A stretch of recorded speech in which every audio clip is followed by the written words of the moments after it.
Welcome to Nonprofit Thrive, a podcast where we learn from the humans who are helping nonprofits succeed in the digital world. Now, let's get started with the show.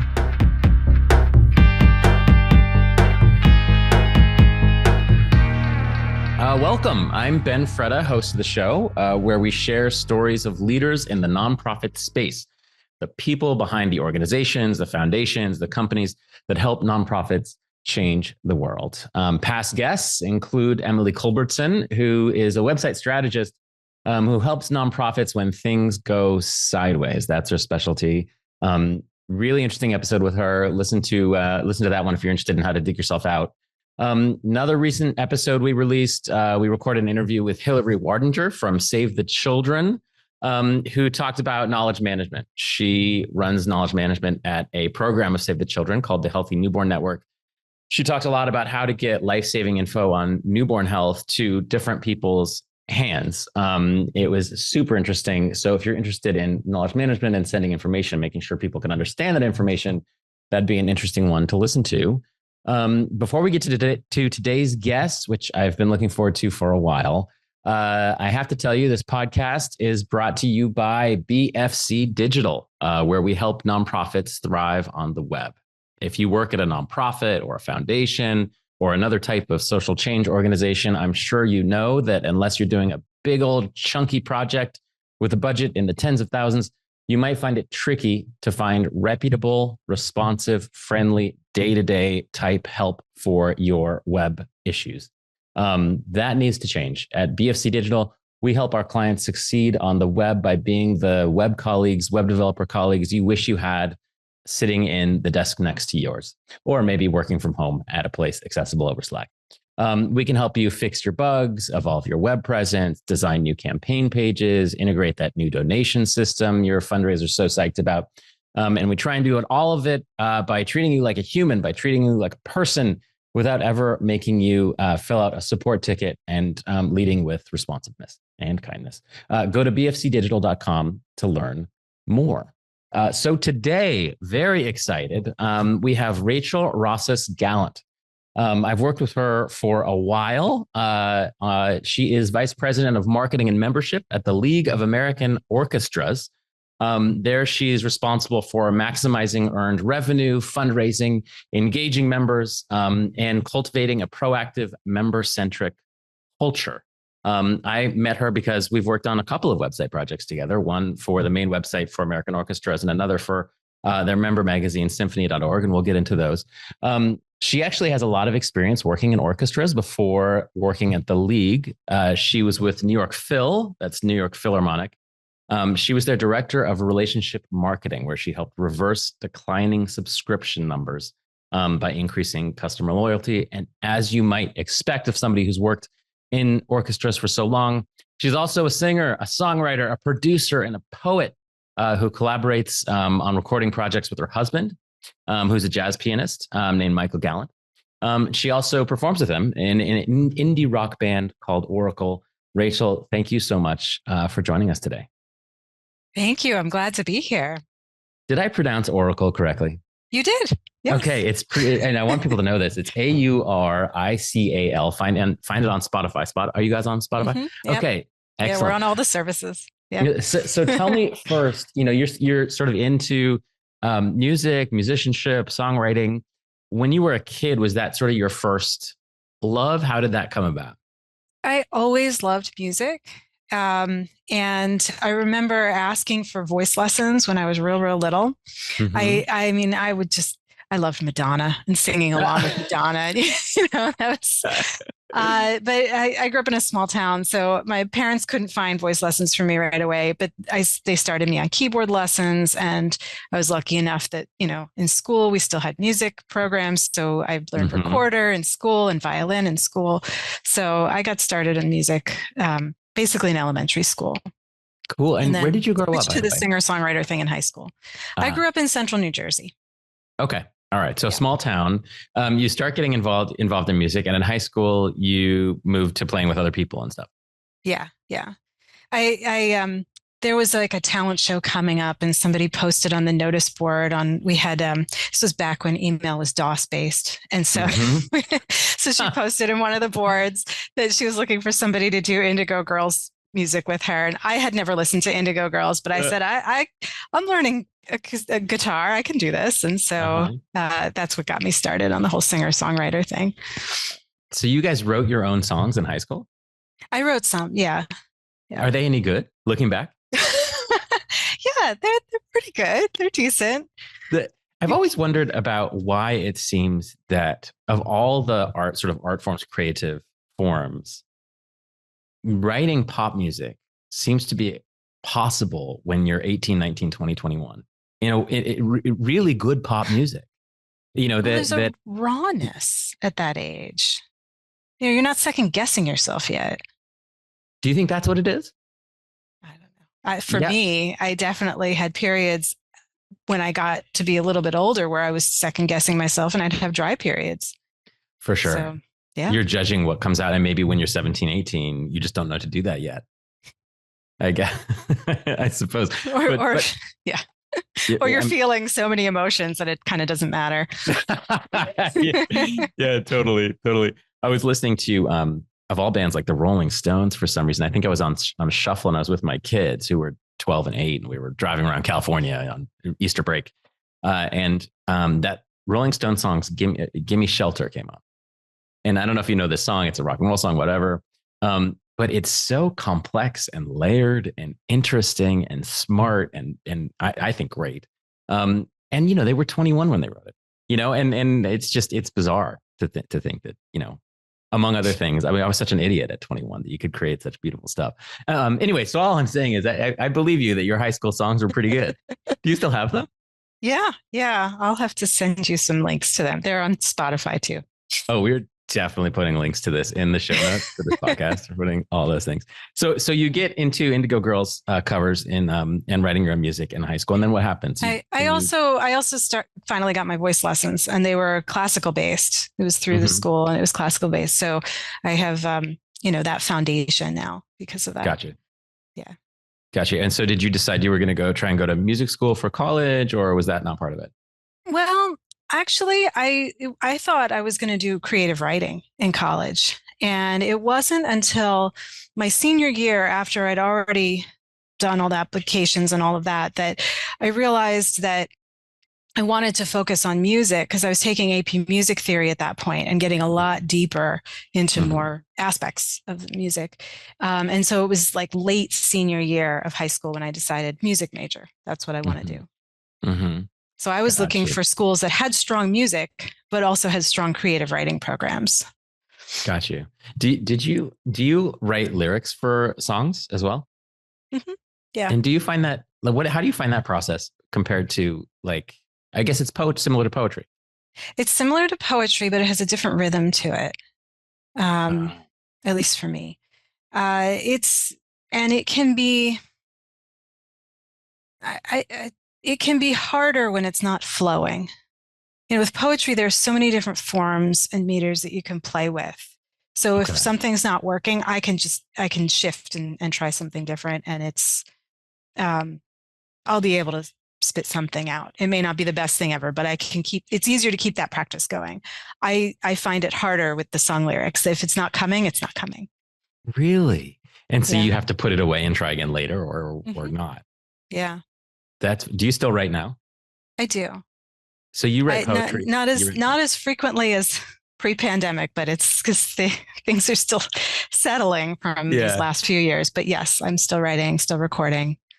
What do you think that's, not to get too personal, what do you think that's about, the post-pandemic, pre-pandemic difference? I mean, on my end, it's a lot of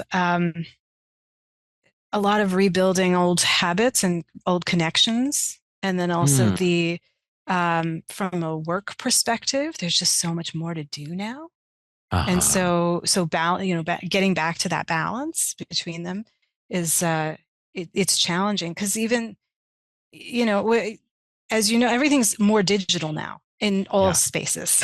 Yes. Right. So that's at the League. There's a lot more that we do digitally, and we were already on a journey to becoming a digital first organization, but this really pushed us faster in that direction. And then also, when it comes to the music, to the writing, there's so many more steps to actually get something out there. So the creation of it is one piece, but then the publishing it or releasing the recording has so many more steps to it now. Really? The promotion. Yeah. Oh, is that right? I kind of always assumed that like the digital music space would make it more DIY almost. It is, but it's very complicated.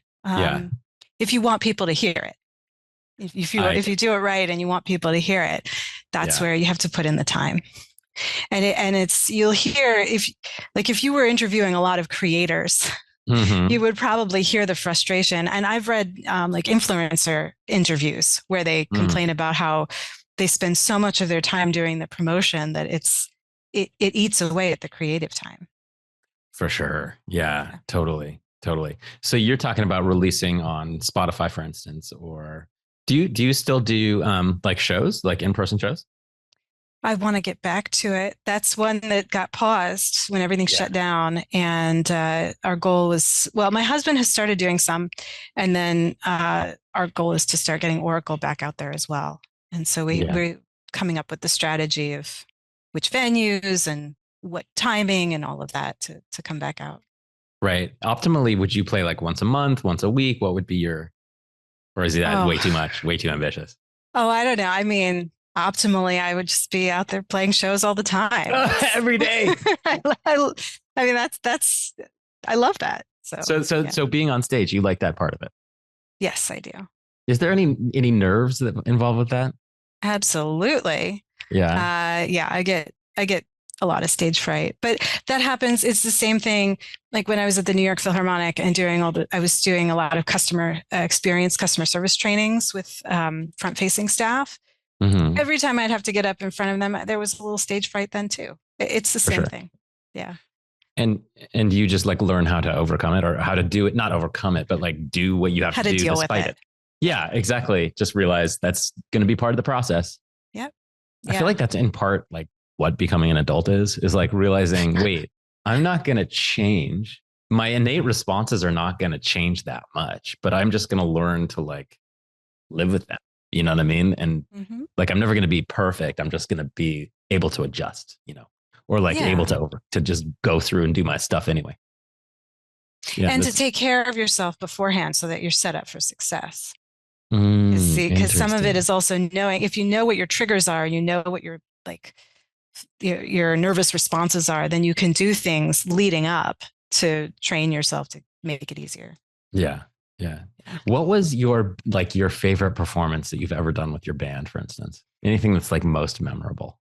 There was, probably our Lincoln Center debut. We played at the at the atrium, the David Rubenstein atrium. It was actually coming off of my husband and I had just been in California, and so we had gotten off the flight the day before to be ready for this performance.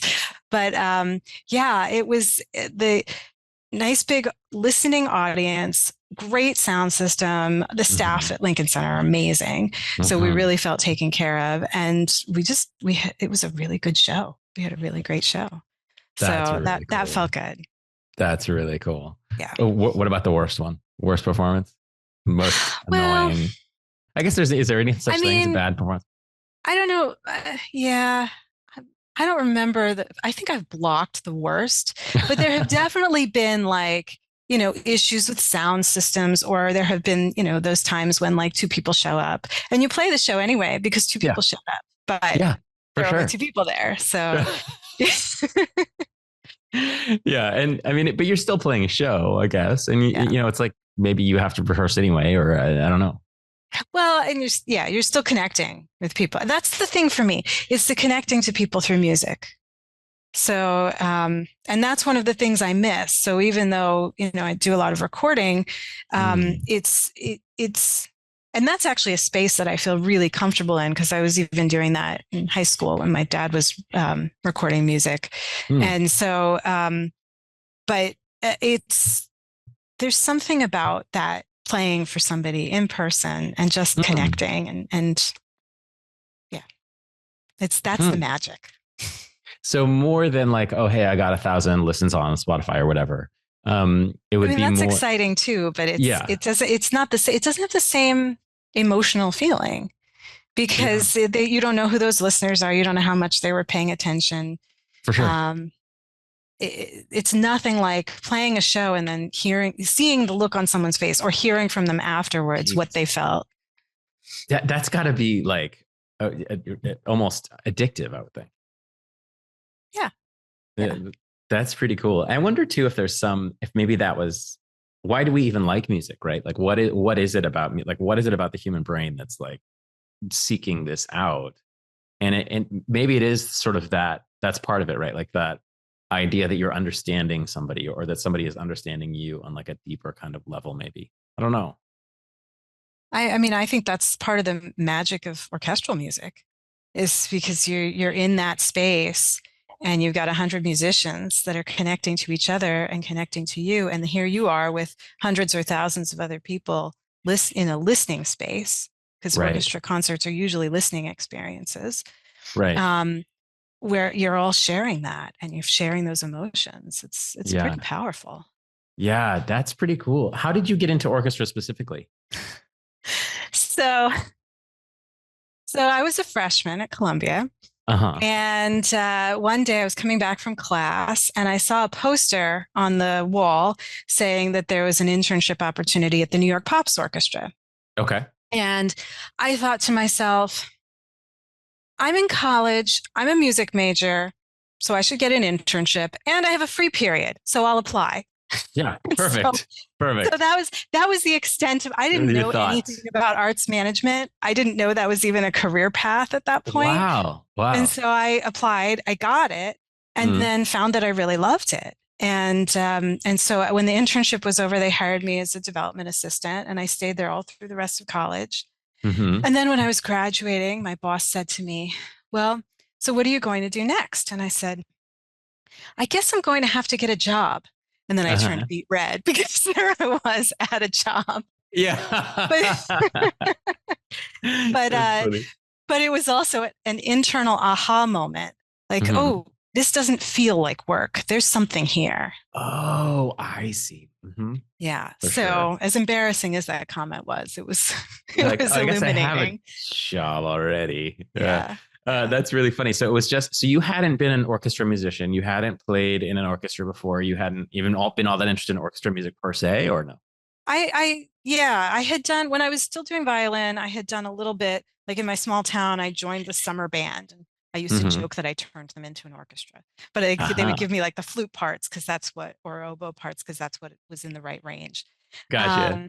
But then when I got to high school, I was going to try to join the orchestra there, but it was a private school where everybody else was way ahead of me. And while I could have put in the work to catch up, it was also a more rigorous academic schedule. And gotcha. I just didn't feel like I didn't feel like I could do it justice. So right. I decided to let that go. And that's when I was pivoting to guitar anyway. So I started doing music in a different way. So my relationship to classical music was mainly through the voice lessons and not right. Yeah, sure. And I really got into orchestral music by working for an orchestra. And it's interesting that my introduction was a pops orchestra because so many people in the orchestra world, it's through classical music, but that wasn't my entry point. My entry point was first a pops orchestra. Then I went to a chamber orchestra when I was in San Francisco. So I learned all the string orchestra repertoire. Gotcha. And then the New York Philharmonic, where I really got exposed to the full breadth of the classical canon. So, and that was amazing because we could hear the rehearsals often piped into the office. So even if I wasn't going to the concerts, I was still here. I was still surrounded by the music. That is cool. Yeah. So there was like a microphone on the stage, and if they were just rehearsing, it would just sort of go into the halls and stuff? Well, yeah, it was because some of the staff, like I sat near the operations staff. So they had to know what was going on so they would know when to go and help out and that sort of. So it was piped in, and you could turn it off. And sometimes we needed quiet, and we turned that off. But yeah, it was we were able to hear as the orchestra was rehearsing. So and they had a very generous comp policy for the staff. So I did get to go to see a lot. But Yeah. but even when I couldn't make it to a concert, I often got to hear at least a little bit of it.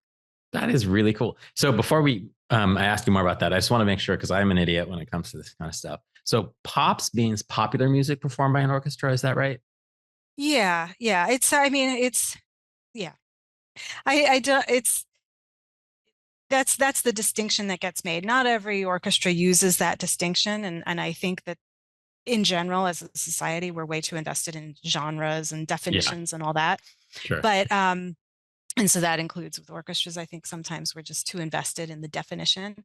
But in broad strokes, yes, a pops concert or a pops orchestra, it's going to be popular music. Back then, it was a lot of like Broadway and that kind of an American songbook.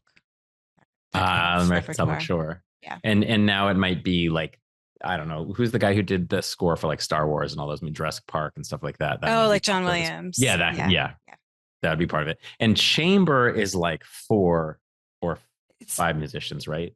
That's like it. Well, good question. That is a chamber group. A chamber orchestra is still, we had about 16 people in our orchestra. So it's still, you still have the sections, but it's smaller than what you would have in a larger orchestra. And it's not always just strings. There are many chamber orchestras that have winds, percussion, and so on as well, but it's smaller. It's a more compact group. And you can tell because chamber in French, chambre means bedroom. Is that what it comes from? So it's like big enough to fit in a bedroom? I don't know. Well, I'm saying it is. The origin. That is something we should definitely not just state as a fact, but I'm going to state it as a fact. It is called a chamber orchestra because it can fit in a bedroom. And then regular orchestra, obviously we all know the 100 people, 100 per person things. Okay, got you. So tell us, you go from college, we have that internship, and then and during that internship, you're doing similar, what? Like, when I was at the New York Pop, so I started out, as an internship, and then I became a development assistant. And so I did that for 4 years. Yes. And so I was helping with basic things like acknowledgement letters when someone would make a donation. So I would run those every week. And then also helping out with events. So we would help staff the events and get the invitations out, the mailings. We were small enough that we were doing them in-house with volunteers. So we would all get around the table and fold and stuff together. Cool. Yeah, for sure. I think back then, I think the executive director was also hand signing everything too. Gotcha. It was very personal. And then, and then the other thing that I did, and toward the end, I also started working on grant applications for the Pops. I remember having to learn to navigate the NEA's online portal and all of that. Yeah. And then my other responsibility was the archives, because we were maybe 20, 25 years old while I was there. And so I needed to go back through all those years of archives and just sort of prune them if there were too many and catalog them. And so that was just an overarching project that I did during my time there. I finished it very close to when I left. Gotcha. And then you leave there and you go to the San Francisco place? Yeah. So then I moved out to San Francisco. And at first I worked for UC Berkeley in their development office. So I thought, okay, development, I'll continue doing development. Quickly learned that it was not the development that I liked, but it was the music. And so I got you. So that job I only stayed in for about 6 months, but I did learn a lot about event planning when I was there, because that was the subsection of the department I was in. And so I learned a ton about that. And so that then teed me up to be able to take on a role at the New Century Chamber Orchestra as director of PR and marketing. Gotcha. And so even though I was coming from the development side, the event planning really helped. And then a lot of my own personal music experience was directly applicable. And I had also worked when I was in college, I had simultaneously worked for a medical equipment company, where a lot of what I did, while I was doing it, I wouldn't have named it marketing. But when I looked back, I realized, that was marketing. Got So you. once I put all of that together, um, I I landed the job and Mm-hmm. learned a lot right away, hit the Mm-hmm. ground running. And I was there for 4 years, and eventually I took on the development side of that too. We Okay. were a really small team. There were just three of us full time when I started, and then by the time Wow. I left, it was four full time. Okay. Okay. So, yeah. So and you get that experience there and then move back and do New York Phil here. Yeah. So Okay. I did what happened was while I was at the at New Century Chamber Orchestra, I also participated in the League of American Orchestras Executive Leadership Program, Got which you. they had. It was a pilot program they had done for a couple of years. I was part of the second class, and that was all development and marketing professionals. And so I learned a lot through that. And then one of the faculty for that program was the VP of marketing for the New York Phil. And he was inspired by some of what we studied in that program to Mm-hmm. create the role of director of relationship marketing. And Got the you. timing was such that as he's doing this, I reached out to him and said, I'm looking for work in New York City. Will Mm-hmm. you be my reference? And he said, Mm-hmm. there's an opportunity that might be good for you Oh, here. nice. So, Nice. so That works. I interviewed for that. I interviewed for other things too. I didn't like count on anything, Mhm. but I ended up landing the New York Phil job. And so and it was a really rewarding experience. I It was also eye-opening to go from this tiny little Sure. staff of, four full time to, I think we had about 100 at that Mm-hmm. point at the Phil. And so I saw my old job kind of multiplied across like 50 people. It Ah, was sure. it was Totally. mind-boggling, Yeah. but it was great. It was great. And so I started focused on loyalty, subscriber loyalty, and first-time single ticket buyers. And then over Mm-hmm. time, it expanded, and eventually I was overseeing the subscription campaign. And then I also, about halfway through my time there, we started a customer experience initiative. And so that Mm-hmm. was something that I led the charge on and worked very closely with Lincoln Center on, because Got they were you. the ones providing the front of house staff. So how do you, all right. So if you're in an orchestra like New York Phil and you want to grow your subscriber base and you have these people that are buying tickets to one show or maybe two shows a season or whatever, what do you do? Like, how do you think about that? Is your goal to turn those people into subscribers? Is that not your goal? How are you thinking about that? So traditionally, that is the goal, to get them to become subscribers. Now, it's now been a number of years and a pandemic. So Sure. Things different. so my experience in this realm is dated from that point of view. If you just think about Got it it. from that point of view, I do hear what my colleagues are doing because I organize meetings of the marketing folks for the league. Mm-hmm. But it's some of it has stayed the same and some of it has shifted. Okay. One thing that I think is still really, really important is thinking about that relationship building. And we have Okay. more tools to do that now, right? Because we're so much more digitally connected. Mm-hmm. So that's important. Having that in-person experience be really outstanding and memorable Mm-hmm. is so important. Right. And then aiming toward frequency of some kind is still important. Aiming So towards frequency. What do you mean? frequency of attendance. So some Frequency of kind attendance. of Uh-huh. um, what what we found in the research that we did, is everything was accompanied by research and surveys and data mining. Mm-hmm. Um, what we found was that there was a correlation between the number of times a year somebody was attending our concerts and their propensity to give. Okay. So we weren't looking at whether they were purchasing a package. We were just looking at how many times a year. And Mm-hmm.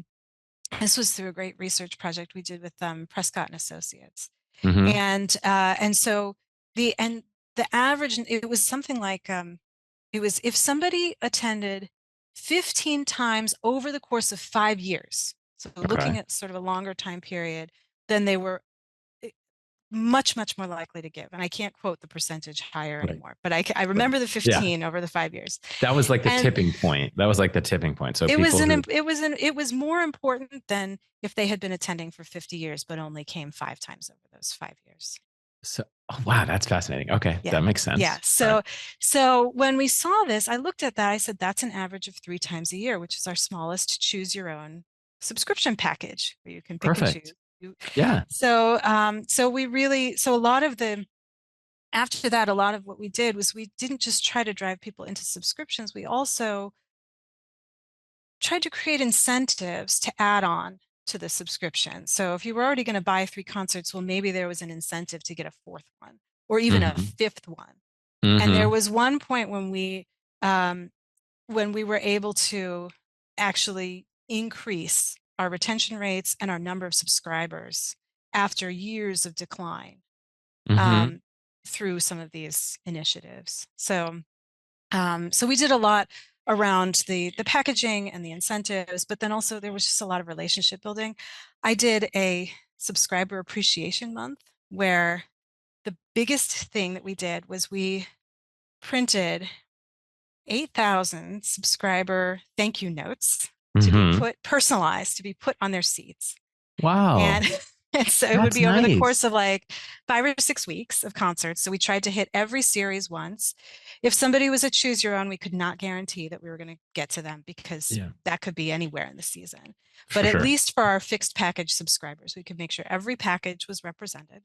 Wow. And it was a long enough time period that, we got to most of the people who were attending in the fall. And so we had letters that were for first-year subscribers, welcoming them into the fold. We had, and then we had our general letter, which was still very like warm and positive.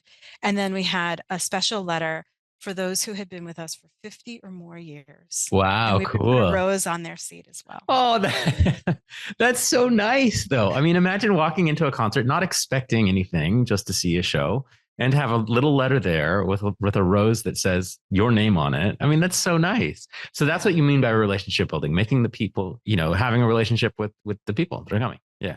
Yeah. I mean, it was when I first got there, a lot of the communications were buy this, give us money, come to this concert. There wasn't a lot of the, there might have been a little bit of the cultivation, but if you think about it in development terms and fundraising terms, there's a lot of time that's spent on cultivation before you make the ask. I took that mindset and tried to apply it on a mass scale to our audience. Right. Yeah. And so I had my target groups where we did that, and the subscribers were a big part of that.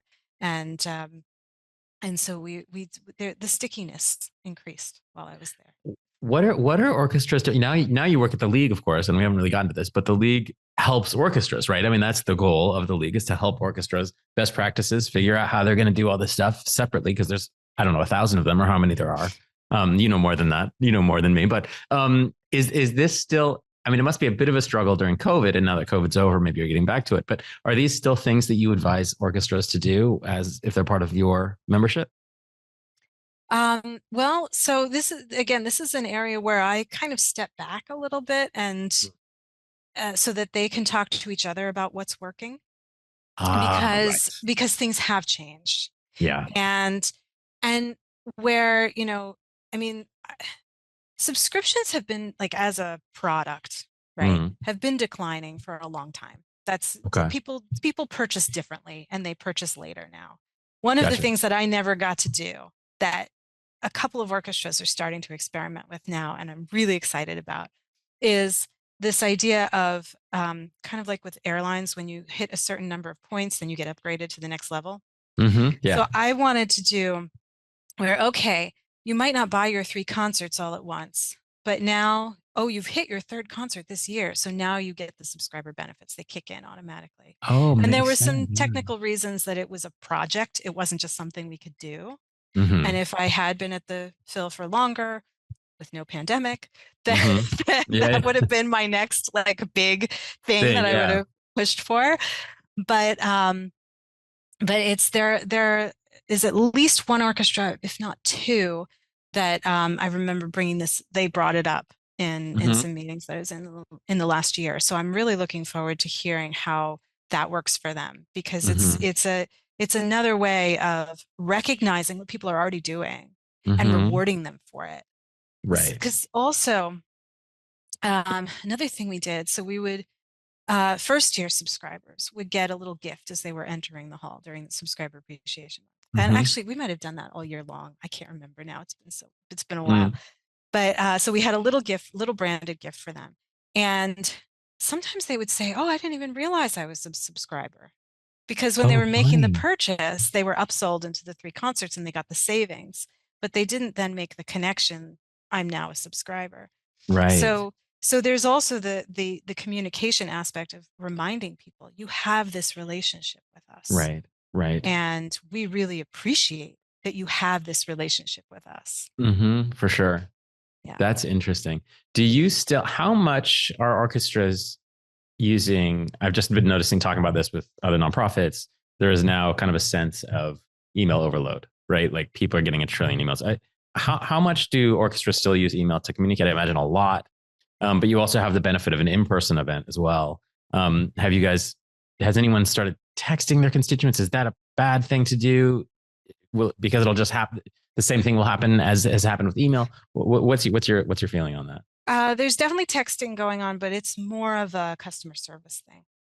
There are Yeah, a lot of regulations around that. So for sure. generally, when I hear about it, it has to do with customer service. But lots of emailing, and there are a lot of really interesting digital tools, like where you can geofence around your building and then have a message pop up if you know that, oh, there are still tickets available tonight to such and such Ah, concert. There are all sorts of things like that that one can gotcha. do that I have not myself been able to play with, but Yeah. I'm aware of these tools. And so there's a lot that orchestras are doing in the digital space, and I have not heard too much about email overload Mm, from the marketing folks. There was one uh, marketing person who noted that some of their longer term audience members didn't appreciate the increase in emails. And so okay. they were thinking about doing some segmentation Smart. specifically for that. Because, and that kind of makes sense to me, because if somebody's already been attending for 20, 30 years, they have this relationship with the Yes. orchestra. Maybe they just don't feel like they need their, and also I think if they've been there that long, maybe they're already coming to a lot of concerts. These might Yeah. be people who already have 5 or 6 concerts, so they're already there so much, maybe they don't feel like they need the emails. So they were Totally. going to analyze that and target with, segment within that. That makes sense. And it also kind of goes back to what you're saying about the relationship, reminding the people that you guys have a relationship. If I have a relationship with a friend that's gone on for like 20 years, and then all of a sudden they start texting me every time they get gas or whatever, not that any of my friends have cars, I'd be like, wait, what? Like they don't understand what our relationship is. You know what I mean? Like it feels weird. It feels like they aren't treating me, they maybe have forgotten what relationship we have. And so maybe that might be what those long-standing subscribers are feeling like. Wait, I'm not just a normal person here. I'm Right. one of your favorite people, right? So you Yeah. don't need to Yeah. flood me with these things. I don't know. Anyway, It could um, be. I mean, this is all speculation, but this is oh, totally when I heard that, that was where my mind went. It's same. exactly what you're describing. It's, Yeah, okay, I already have the relationship. I don't need a lot more emails to remind me of it. right. Yeah, exactly. That's really interesting. Yeah, and maybe I think it depends on, I think a lot of the email overload stuff has come from political campaigns. That's where I hear about it Yeah. most, is political campaigns, giving and stuff. And the thing is, it works. I mean, that's why it happens, because people do Right. give to political campaigns based on emails that are, dramatic or whatever. It works. So, but I think it's sort of working less now.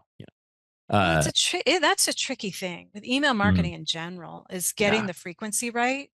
Mm, Because if you don't go out frequently enough, somebody might look at it and think, oh, yeah, I want to do that, and then get distracted because they have something else they have to work on and then forget about exactly. it. And it's too late. So you have to have enough reminders that they Mm, get it enough times that they actually take the action to click on it, but gotcha. not so many that you're annoying them.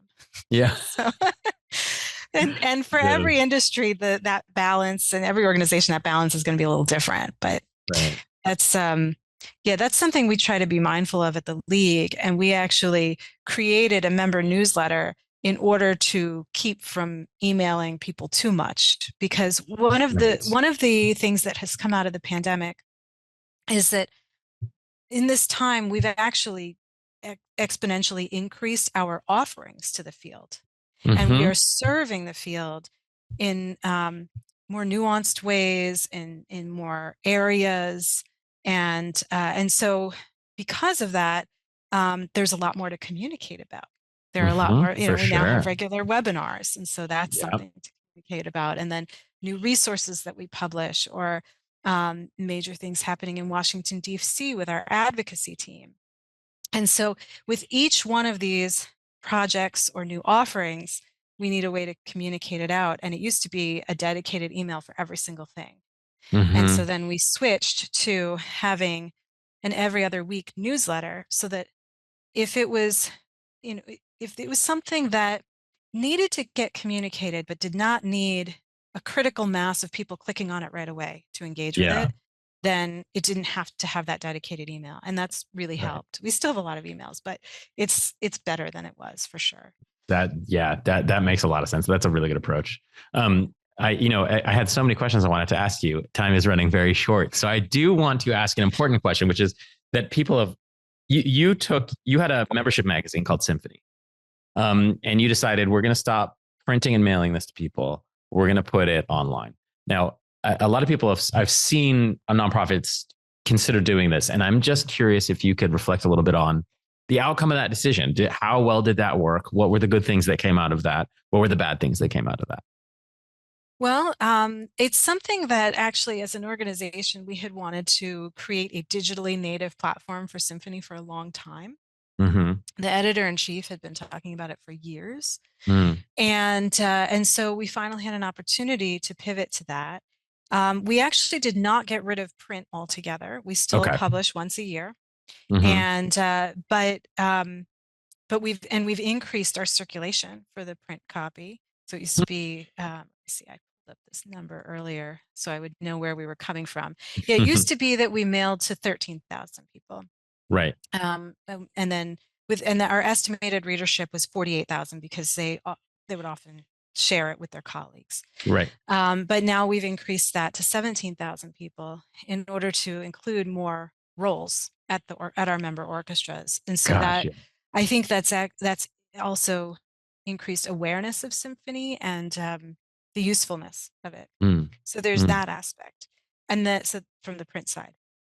For the digital side, it's been great, because it's changed our publication schedule, so that now we're publishing a feature every other week, an in-depth feature every other week, as opposed to doing a group of features for a print magazine. So it's more timely. A lot of our coverage is more timely from that. We already had a news site that was branded separately. We were able to fold that into Symphony. And so we also published every weekday news briefs on what's happening in the orchestra world, or things that are relevant to the orchestra world. And so that's a really important resource for the field, and has been for years. But now it's on this wonderful mobile friendly site. Well, you had actually, for the old branding, you had built us a mobile friendly site as well for that. Yeah, that was. But I think it's actually even better in this newest iteration that you also built for us, because there's a photo associated with every one.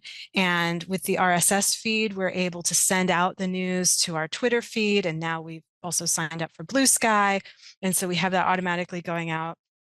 And then all the features we will cross post on LinkedIn and on Facebook. And so, and they show up in Google search results as well.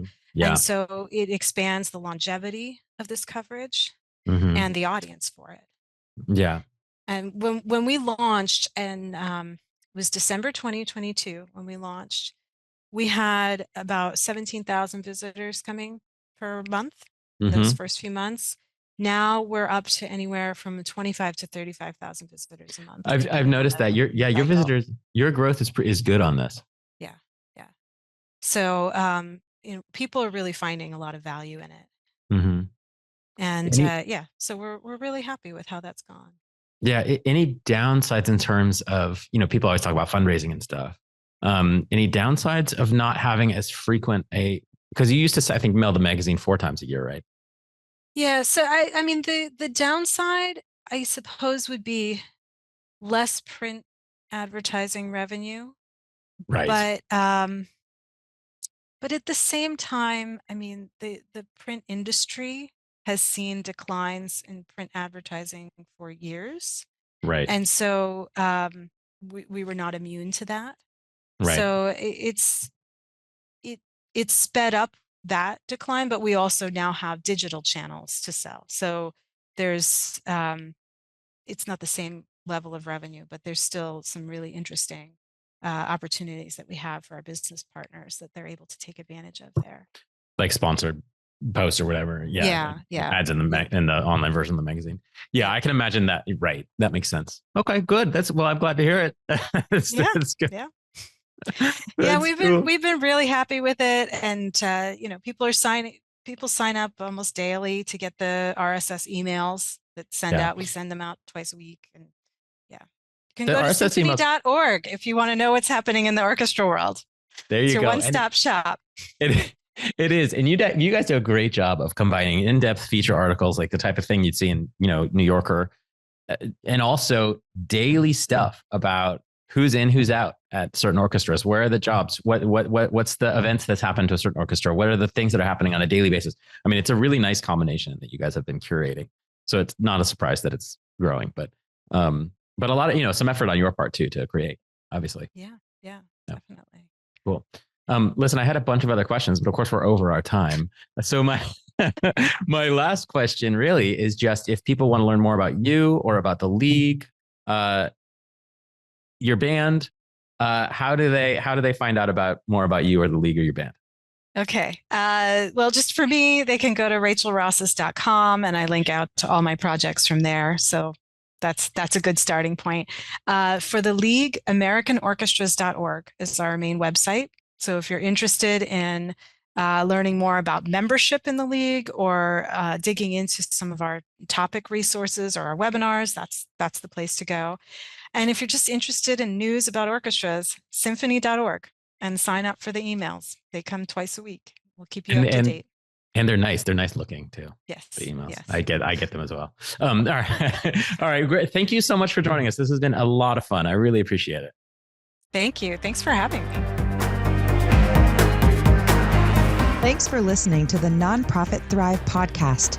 We'll see you next time, and be sure to click subscribe to get future episodes.